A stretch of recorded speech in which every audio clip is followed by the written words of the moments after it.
So boiling oil didn't happen. Sorry. I mean, you can just throw boiling water. Hi, my name is Roel Konijnendijk. I'm a lecturer in ancient history at the University of Oxford. I'm an expert in ancient warfare, and I'm here to talk to you today about pre-modern warfare in modern movies.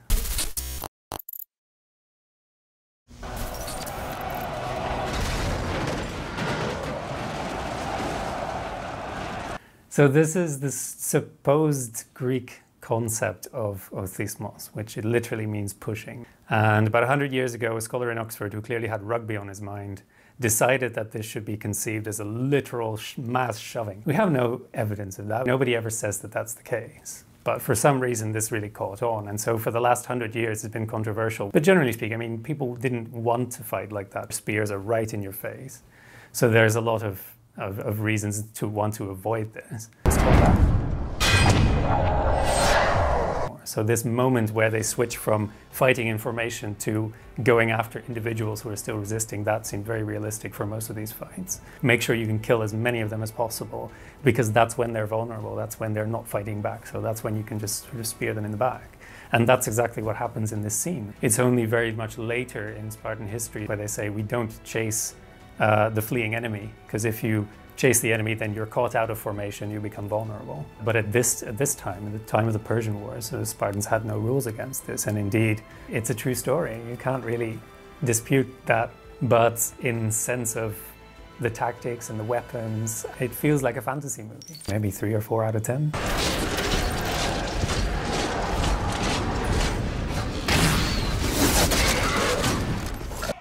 If the old man's in range, why isn't everybody shooting? They're making all these people on the walls hold their arrow for a really long time, and these are really heavy bows, so it's exhausting. And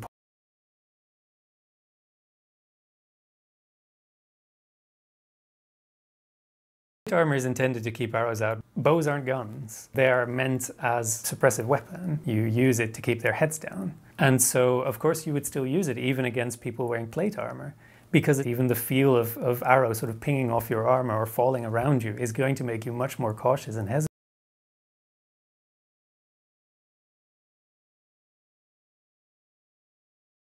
Obviously, attacking walls with ladders is just a really, really risky proposition and usually doesn't work. If you believe they don't have either the courage or the strength to resist you, then you might try this. You just put a lot of ladders against the walls, swarm up, take the place.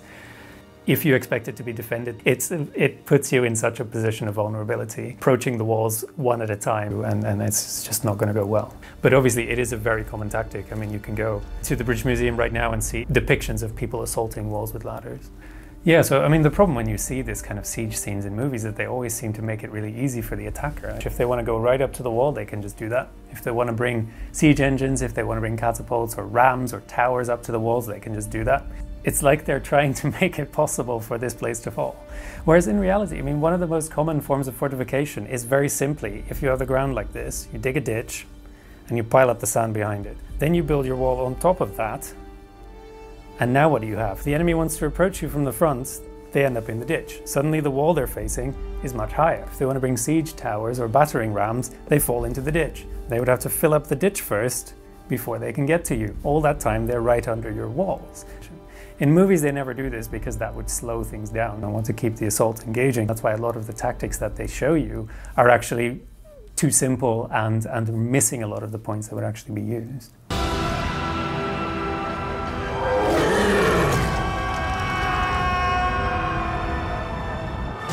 Well, firstly, that hill is much too steep, so everybody would die. But these horses would just slide to their deaths, unfortunately.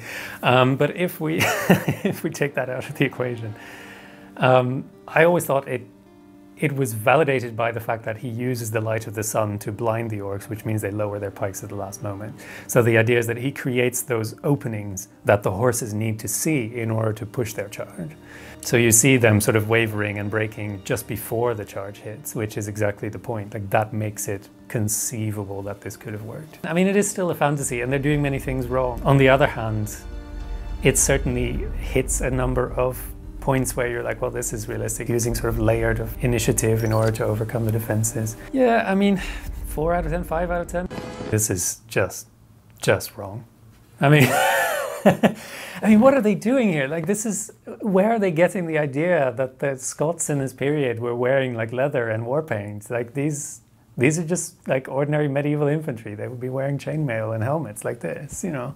They just deliberately made them into savages. Why would you make them into savages? They're sophisticated people. They had disciplined pike formations. It's so bizarre.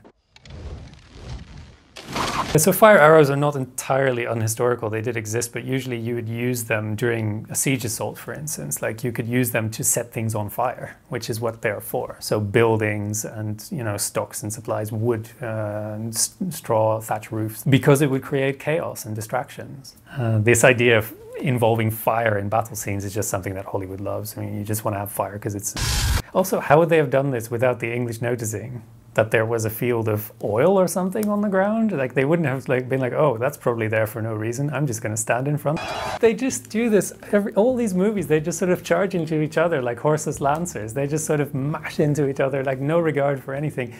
And then, like, when people ask me, like, so in a battle like this, like, how would you know which one is on which side? Like, how would you know who to stab, basically? Like, yeah, you wouldn't, obviously. If it went down like this, you would have no idea, which is why it didn't.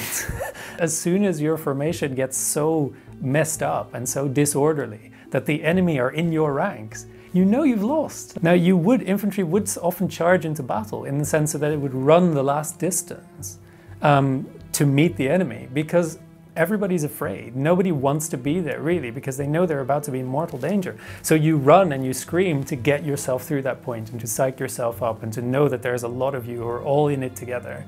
But then you'd probably, by the best modern theories, you'd sort of slow down when you get to the enemy.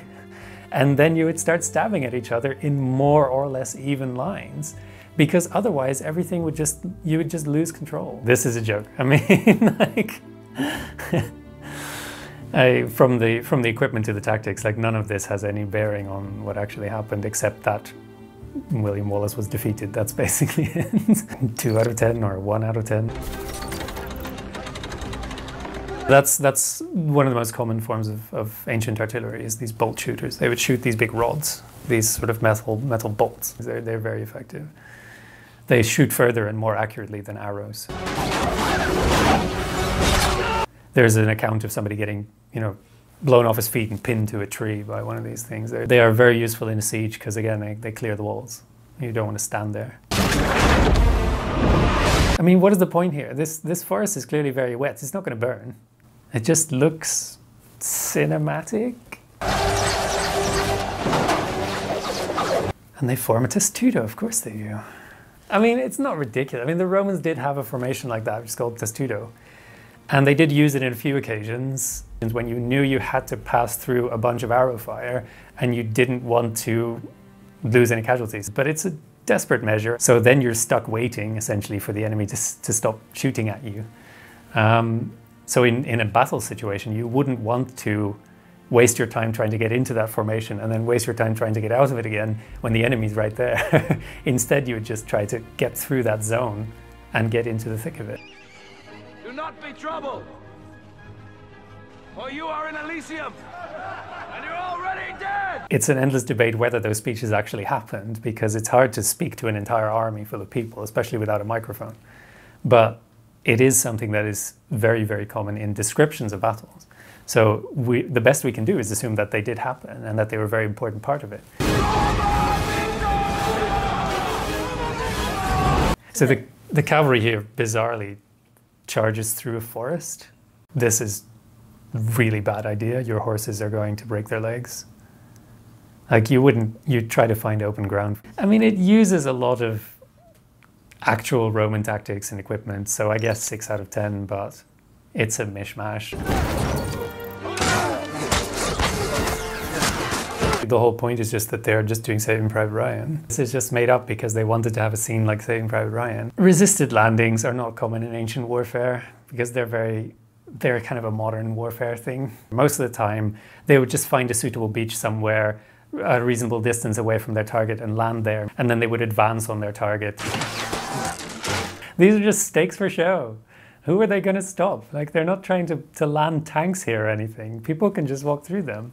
Like if you want to fortify anything, in antiquity, in the Middle Ages, in the modern day, ditch and a palisade. It's that simple. It's easy. All you need is a bit of wood and some shovels. And they haven't done it. They just put some stakes up here and there for no reason. Just kind of sprinkle some stakes.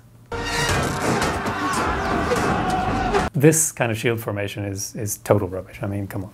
There's nothing like that in Greek history. They're not going to be like this overlapping sort of turtle thing. In the period where this poem is set, there was no mounted cavalry. And even in later periods, you rarely have people actually fighting on horseback. It's hard to work out how to use cavalry tactically. It's difficult to use it if you don't have very many of them. And horses are just very precious. It costs an enormous amount of money to maintain a horse. So you don't want to waste your horse on something like this guy and his hammer. Just charging altogether. They have no sense of order. And in fact, if you look closely in one of these scenes, just to the left of Paris, after the next shot of Paris running away, I think, the extra falls down on his face. I mean, I love that bit because it just shows exactly why you wouldn't want to be doing this, right? Because if everybody's running all together, you're just going to trip over yourself. Like everybody gets in each other's way. Like they're doing a beach landing, which is obviously inspired by an earlier movie. It has nothing to do with history, except that they have swords and arrows. Yeah, what do you want? 2 out of 10? So again, where is your ditch? Where is your ditch? You gotta have a ditch. Otherwise, they're going to run those siege towers right up to your wall. You know this. And obviously, Jerusalem at the time did have a ditch, and it had a pre-wall and another ditch. So that you can't just put your siege engines right up to the wall. Of course, they start throwing fireballs. Stop it with the fireballs.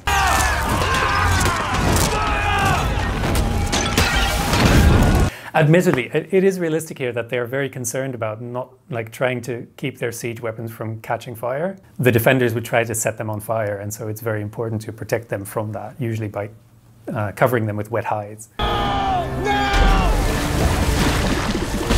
So boiling oil is a big trope, right? You see it in a lot of movies. It's not a thing. Didn't happen. Sorry. So there's no evidence of it ever happening. There's no description of people being smothered in boiling oil, certainly not oil that's already been set on fire. I mean, you can just throw boiling water and it does the same thing, which is hurt people. Or you can just throw rocks. They cost you nothing, they take no preparation, and you throw them at people, they get hurt. It's great.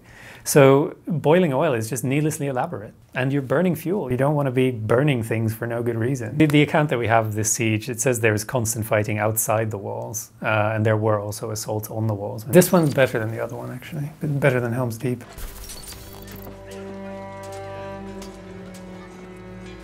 Again, they should have been digging ditches. Literally, all they do is just stand around carrying like spears from one point to another. You should be digging ditches, many ditches. Once your first ditch is ready, build another one. The female characters, other than the ones who've been trained to fight, are basically just sort of hiding in the dungeon and not doing anything. In actual sieges, especially when it was this desperate, I mean, they would just be expected to contribute. You know, women, children, old men, everybody does something. Because there's always things that people can do even when they don't fight. You know, go and carry arrows and stones up to the people on the walls. Go and put out fires. You know, help with water and food. Help with clothing and the wounded. There's no way you would just stick them away in a corner somewhere. These catapults are obviously in the wrong place. They should be on top of the wall. Like, why would you put them outside of the walls? They're going to be overrun. You can't move them out of the way quickly enough, so put them on top of the walls. That's where you put your artillery. So you can put your cavalry in front and it totally works if you don't expect your enemy to stand their ground. So putting your cavalry in front is a time-tested, you know, very common strategy, totally works, unless you're fighting ice zombies who are not going to break and they're not scared of you. You're just wasting your cavalry. So it's the right tactic for the wrong moment. There are probably several other battles in Game of Thrones where this could have worked really well. Should you find yourself fighting an army of ice zombies, so put your artillery on the wall, dig many ditches, just lots and lots of ditches. You can put, of course, your infantry in front if you want to confront them there, because that means that you will have several stages to fall back on after that. You won't sort of blow everything all in one go. But put your cavalry away from the main line so that once the enemy is engaged, once your ice zombies are stuck against your line, you can then swoop in from the side where they're not expecting you and overrun them. I mean, it's not going to really necessarily win your fight against an army of ice zombies, but at least it means that you are fighting them in a way that they don't expect. At least you will have done something with your cavalry that made sense. But otherwise, I mean, obviously it's all a bit silly. So, you know, what should we say, 5 out of 10?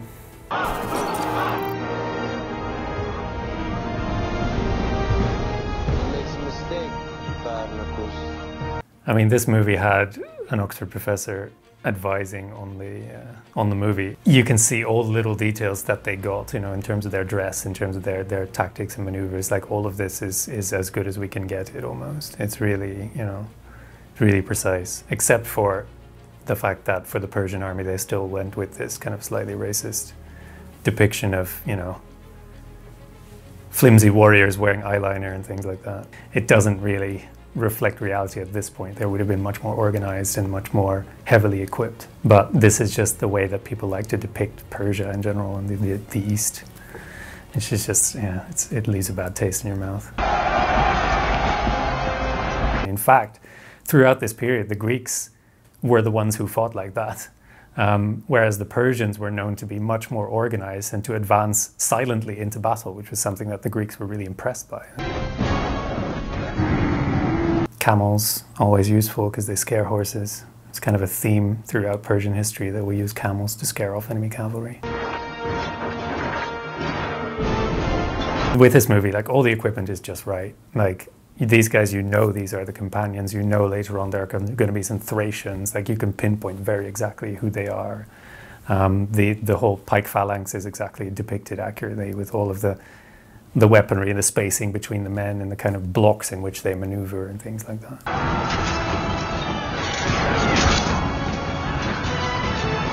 Now, this is obviously a bit silly. People wouldn't deliberately impale themselves on a giant stick. It's much more likely that they would just sort of stop in front of that and start falling back.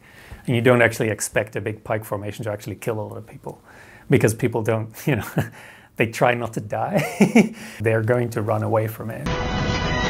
I mean, this is exactly as it says in the sources. This is our best reconstruction of how this battle happened. This is, you know, in terms of ancient warfare, this is the most accurate depiction that you'll find anywhere. And I would give this 9 out of 10.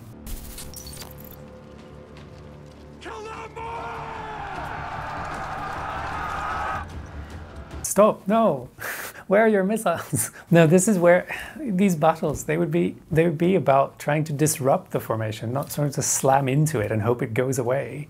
I mean, you'd be shooting arrows at it and throwing javelins at it to try and see if you can create some gaps in it. And then eventually, once you saw a weak spot, you might sort of rush forward. And so you could use your swords and your spears to try and create a hole in the shield walls. It doesn't achieve anything. Yeah, no, Vikings would definitely use shield walls. I mean, that aspect of it is realistic, except the fact that it's a 3-layered shield wall seems a bit excessive. That's a Roman formation. But you do have, you know, obviously Viking shield walls are the way they would fight pitched battles when they did. So they would try to avoid pitched battles and mostly would fight in surprise attacks, ambushes, and sieges. So this is a rare occasion where, according to this scene, apparently they actually had numerical superiority, so then they could risk it. So this one I would probably give like 6 or 7 out of 10. And so this movie is entirely based on the romance. So not on the historical record, it's essentially just a fantasy story. This formation, in the historical record, there is something called the 8 Gates formation, which isn't described. It means a really elaborate infantry formation that has these sort of shifting shield walls, which is intended to trap enemy cavalry. And so that's what you're seeing happening here, is that they are using shifting shield walls to trap enemy cavalry. There are a couple of descriptions of it happening in a sort of competitive maneuvering, where 2 armies are sort of trying to show that they have more control and more discipline by competitively moving troops around. But actually there is no evidence that it was ever used in a battle to defeat anyone. It's much too complex. The amount of control that you would need over every individual detachment, the amount of coordination of each single man. Everybody has to know exactly where he has to stand for this to work. And none of them can, you know, even a stray arrow killing one of them would disrupt this entire formation because it would create a gap in it.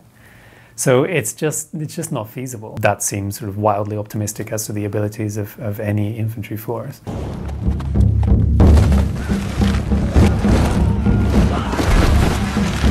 In real life, if you could get that close to cavalry, why not just stab them? It's another one of those things that is based on a story, so how can you judge it? You know, like it's cool, it's evocative, but it's not historical. It's got the equipment right, so maybe 4.